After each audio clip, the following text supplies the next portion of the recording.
Hola a todos, bienvenidos. Mi nombre es Hawani. How to level up your Spanish with the verb haber. Particularly if you're a beginner to Spanish, this verb is going to open up your Spanish conversation a lot more. But the verb haber can be quite complicated because the verb haber means to have. But we also know that the verb tener also means to have. So what's the difference? Let me explain by giving you some examples in English. I have studied Spanish. I have worked a lot recently. I have not been to Spain, or I haven't been to Spain. I have not or I haven't done anything special lately.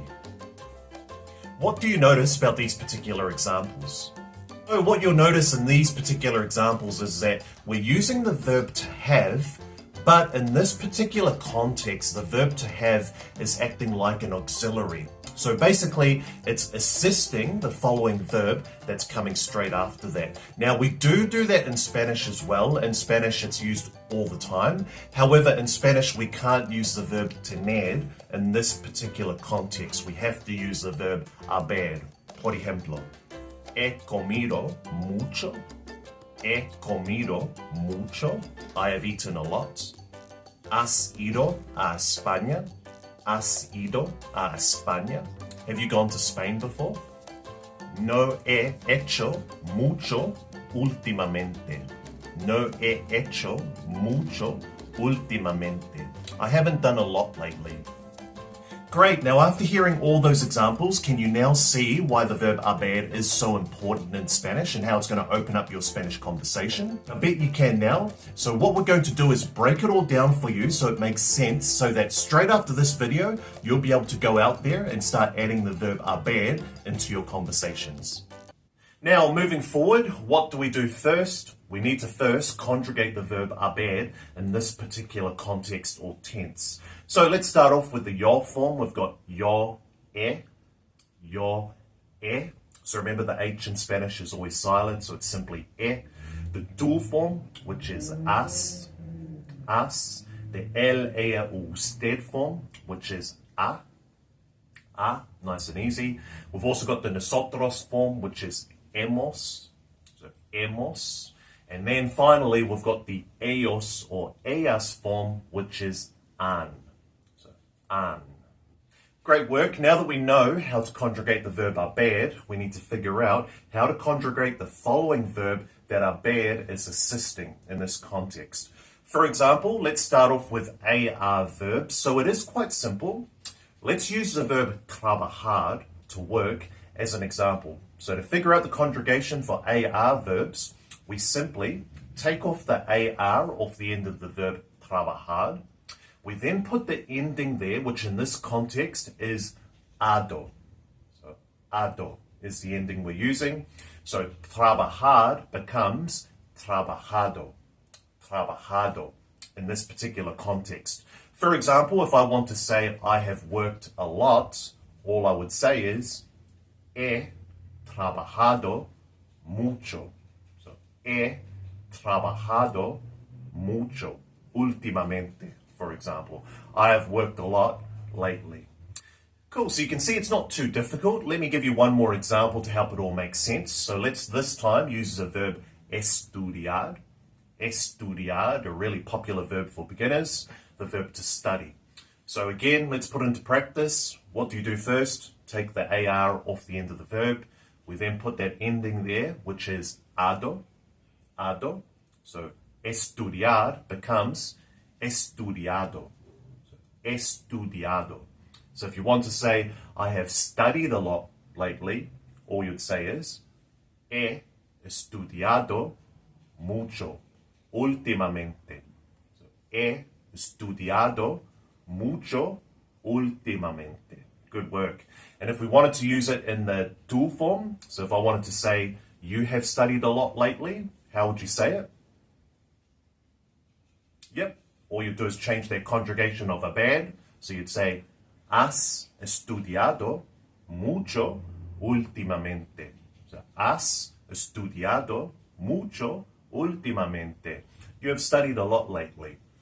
Cool, so let's move forward. So that is AR verbs, but the conjugation is slightly different for ER and IR verbs. So the ending here is very similar, just a little bit different. Instead of ado, the conjugation or the ending is ido. So ido in this particular sense. For example, let's go with the verb comer. So if you remember, I used the verb to eat, comer, just before in those examples. So comer, what we do is we take the ending off again, ER, take that off. We then put the ending in, which is ido, ido. So comer becomes comido, comido.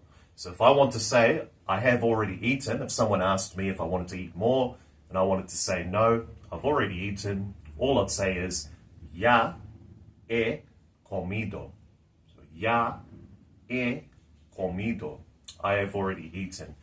Good job. So you can see it's quite simple. Let's try an IR verb though this time. Let's use the verb ir, which is really popular in this particular sense. So the verb ir, to go.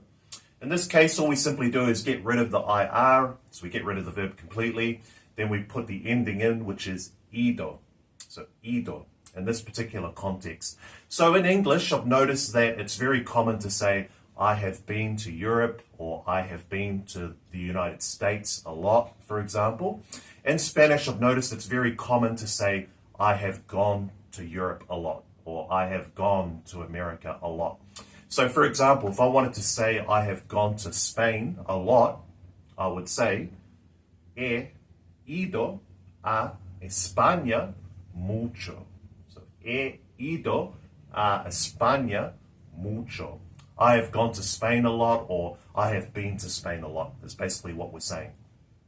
Great job, everyone. Now, before we move forward, in this particular tense, there are some really important verbs that can be confusing because they are irregular.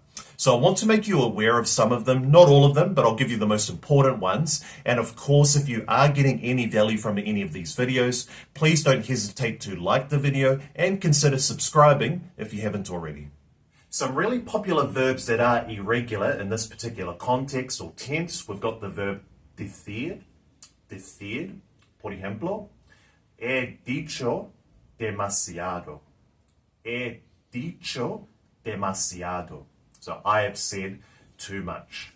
Or ¿qué has dicho? ¿Qué has dicho? What have you said? Next up, the verb hacer, to do. So again, irregular in this tense. For example, no he hecho mucho últimamente. So no he hecho mucho últimamente. Or a very useful question to ask someone is, ¿qué has hecho últimamente? So, ¿qué has hecho últimamente? What have you done lately, or what have you been up to lately? Another one, we've got the verb ver. So, ver. ¿Has visto a tus padres recientemente? So, ¿has visto a tus padres recientemente? Have you seen your parents recently? Awesome. So the next thing to do, as you know, is to go out there and practice these in your conversations. I hope this helps. If I can help with anything else, though, remember, don't hesitate to leave a comment in the comment section below. And of course, I'll see you in the next one. Hasta pronto.